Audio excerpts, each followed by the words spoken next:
এবারের গন্তব্য ছিল জলচ্ছত্র বাজার। এটি টাঙ্গাইলের মধুপুর উপজেলায় অবস্থিত আনারসের পাইকারি বাজার। প্রতিদিন সকাল থেকে বিকাল পর্যন্ত এই বাজার বসে। এবার বাজারে গিয়ে আনারসের পাশাপাশি কলাও বিক্রি হতে দেখলাম। আমি এই মুহূর্তে আছি মধুপুর ৩ রাস্তার মোড়ে।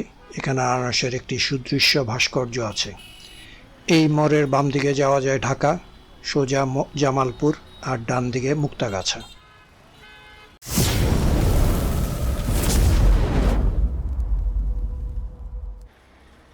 ঘাটাইলের এক নামহীন রেস্তোরাঁয় ঢুকলাম সকালের নাস্তা করতে।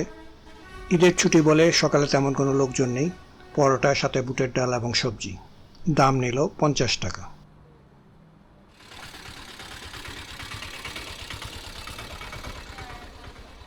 এটা কি মধুপুর যাব? মধুপুর, মধুপুর, মধুপুর।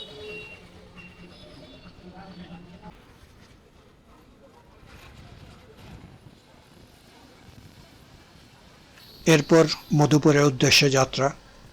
বাস যায়, তবে বাস আসে অনেকক্ষণ পর পর। তারপর জায়গা পাবো কিনা তার কোনো নিশ্চয়তা নেই। আবার ফেরার পথে বাসগুলি ঢাকা টাঙ্গাইলের যাত্রী ছাড়া তুলে না।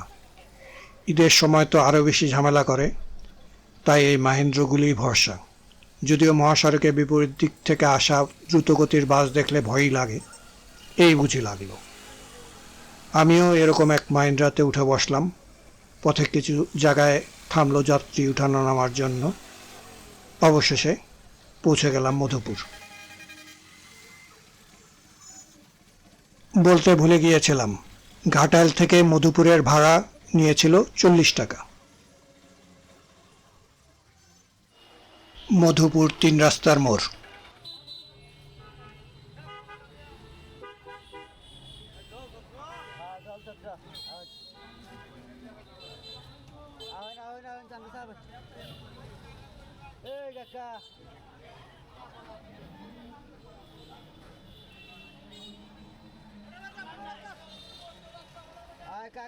অতঃপর অটোতে জলচ্ছত্র যাত্রা। হালকা বাহন বলে ক্যামেরা ধরা হাতে বেশ ঝাঁকি লাগছিল। DJI Osmo Action 4 এর স্টাবিলাইজেশন ভালো বলে তেমন একটা সমস্যা হয়নি ভিডিও ধারণে। মধুপুর থেকে জলচ্ছত্র ভাড়া নিল 20 টাকা। চারিদিকে ফসলের মাঠ, মাঝে মাঝে বাড়ি ঘর দেখতে ভালোই লাগছিল। এভাবেই একসময় পৌঁছে গেলাম জলচ্ছত্র।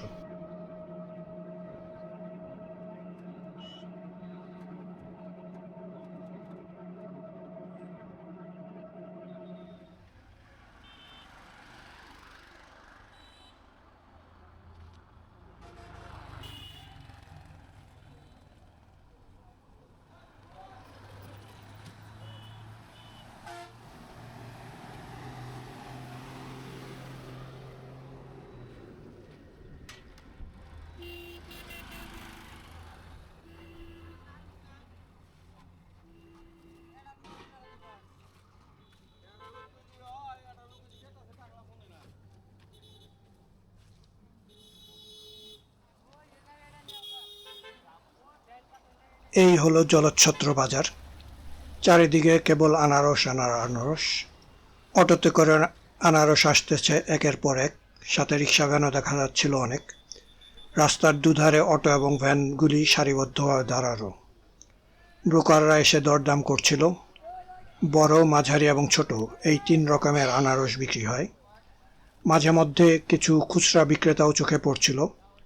এক ভদ্রলোক দেখলাম 60 টাকা দিয়ে 4টি আনারস কিনলেন।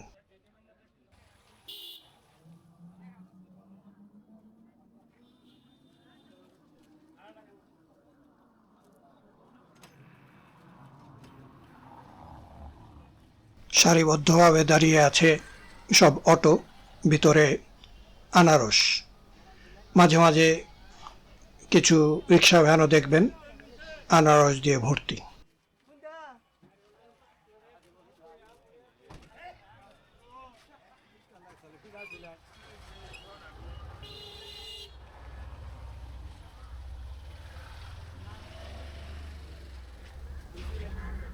এগুলা কি আসলো না কোনো জায়গায় যাওয়ার জন্য রেডি? না, এটা বেচার জন্য আছে। গ্যাসের জন্য আছে। আচ্ছা বাজারে, বাজারে। আচ্ছা, কোন জায়গা থেকে আনছেন? এটা হচ্ছে আমরা দিতে পারি বাড়ি বলখানে। আচ্ছা, এখানে হাট বসে কয়টার সময়? সারাদিনই চলে।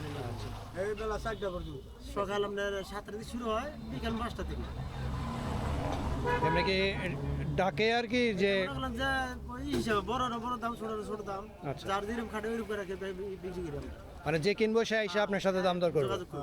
আচ্ছা।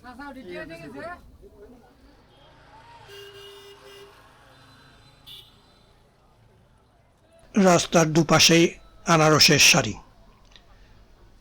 কোনোটা ভ্যানে কোনোটা অটোতে, চারিদিকেই আনারস আর আনারস।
আপনার মিডিয়ার নাম কি? মিডিয়ার নাম হইল, ইউটিউবে একটা আছে, আমার নামে আছে ইউসুফ জাই, বাসা কোন জায়গায়? ঢাকায়। মাউথপিস নিয়ে নেই। এটার মধ্যে আছে, রেকর্ডিং হইতেছে, কিন্তু পরে হয়তো কিছু কিছু জায়গা নিজে, যেটা ইংরাজিতে কয় ভয়েস ওভার, মানে হ্যাঁ ভয়েস চেঞ্জ করে দিব আর কি। এই আনারসের কি আপনিই মালিক না? নাম রডো না। তো আচ্ছা, সারাদিনে বিক্রি হয়ে যাবো আশা করা যায় নাকি আবার ফেরে? সারাদিন না, এক দুপুর পুরো থাকবে এখনো বিক্রি হতে পারে।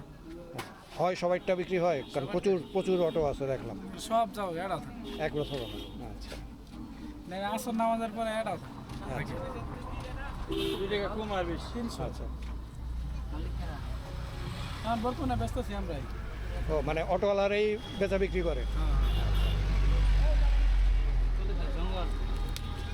আপনি করে কি ইয়া দেয়, কমিশন দেয়? হ্যাঁ, আপনি করে কমিশন দেয়? না কমিশন না, আমরা ভাড়া চুক্তি। শুধু ভাড়া? এই সাইডে জঙ্গল না? হ্যাঁ ভাই, নিচে জঙ্গল আছে।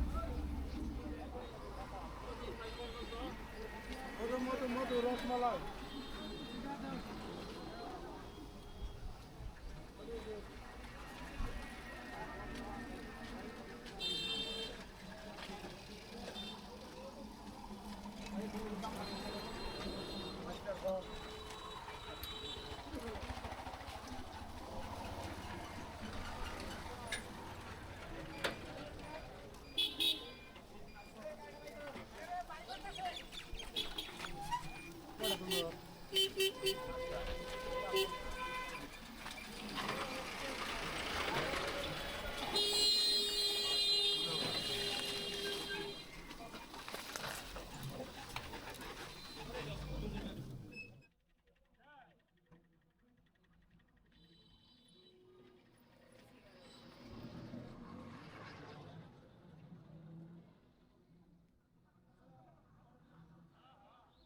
আনারসের রাজ্য পেরিয়ে এবার কলার রাজ্যে প্রবেশ করলাম। কি কলা জিজ্ঞেস করি নাই, তবে সাইজ দেখে মনে হলো সবজি কলা। এখানে আনারস আর কলা ছাড়া আর কিছু বিক্রি হয় কিনা জানা নাই, তবে কলার অংশে প্রচুর জায়গা খালি ছিল।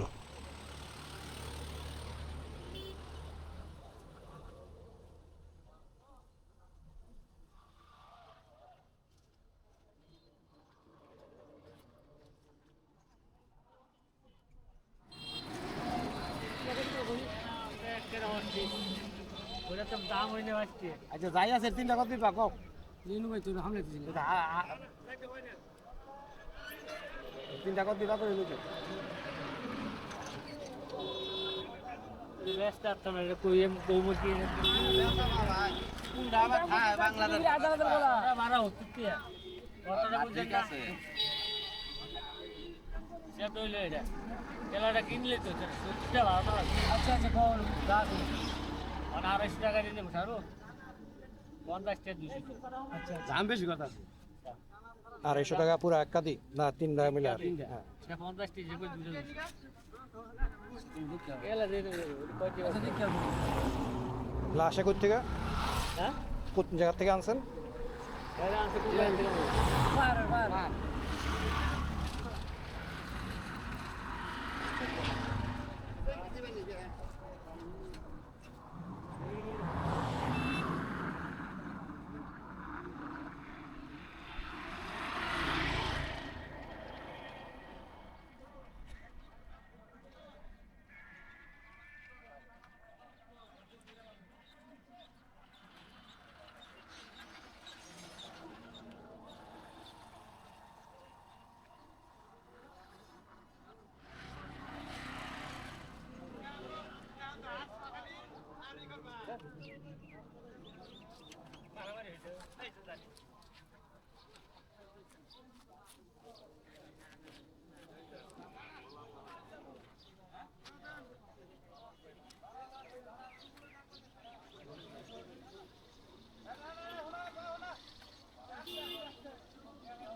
বলাবো না কেন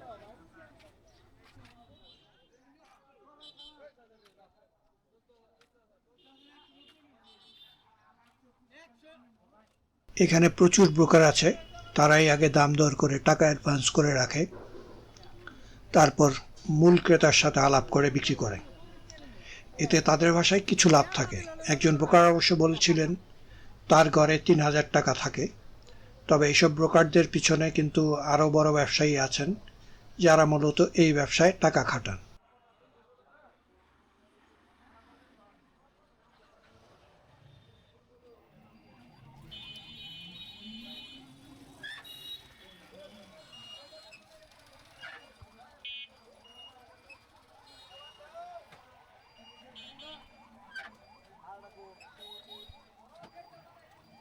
জলছত্র থেকে এবার ফেরার পালা। যেভাবে এসেছিলাম একইভাবে অটোতে করে প্রথমে মধুপুর যাব, তবে মধুপুর থেকে এবার যাব ধনবাড়ি, নওয়াব প্যালেস এবং পাশের একটি মসজিদ দেখতে। এর আগে একবার নওয়াব প্যালেস দেখা হলেও মসজিদটি দেখা হয়নি।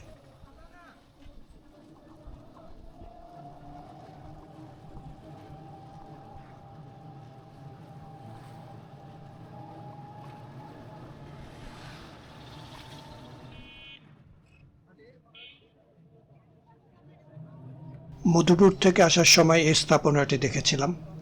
আমি মনে করেছিলাম তেলের ডিপো, খুব সম্ভবত পাগলার আশেপাশে এরকম তেলের ডিপো দেখেছিলাম অনেক আগে। অটোওয়ালাকে জিজ্ঞাসা করায় বলল এটি চাউলের গুদাম। মনে পড়লো এগুলোকে সাইলো বলে।